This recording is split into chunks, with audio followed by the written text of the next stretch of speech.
Hi shoppers, today I'm going to unbox for you a women's Caroline backpack purse, and it's by Urban Expressions.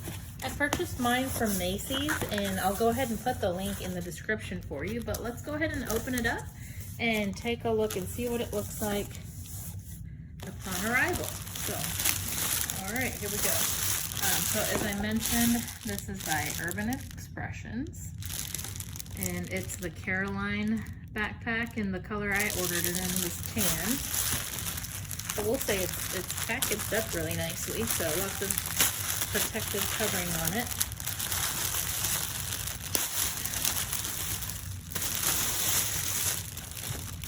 Comes in a nice little protective bag.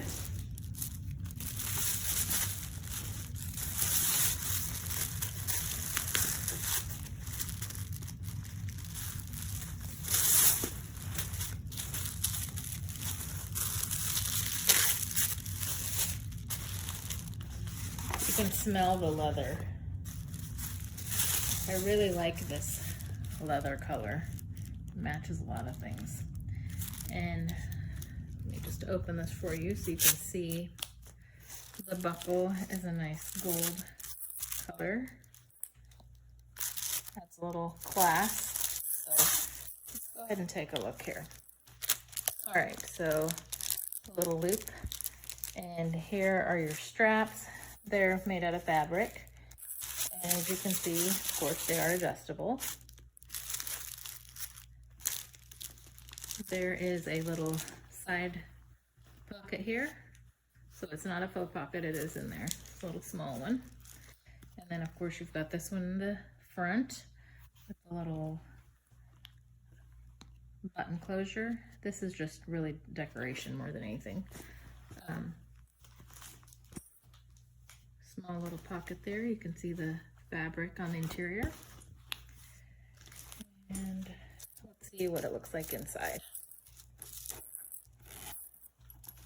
Nice little gold zipper.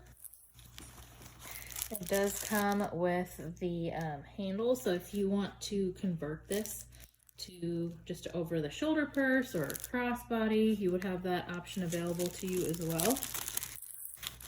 Inside, you have a little zipper pouch right in there. Let me get you a close view. I like the little detailing of the little leather pieces in there. Nice little contrast in color. Let me turn that around and also show you there are some little cloth pockets in here, maybe for a pair of sunglasses or lotion, something like that. So a pretty good amount of space. I like the feel of the leather, I like the look of the color. Seems pretty sturdy, stylish, nice little classy look. So looking forward to checking that out. Again, I got mine from Macy, so I'll put a link to that in the description. Hope that was helpful for you. I like to do these to give you an idea of what the item will look like. Sometimes it's difficult to tell online, so hope you find that helpful. Thanks for watching.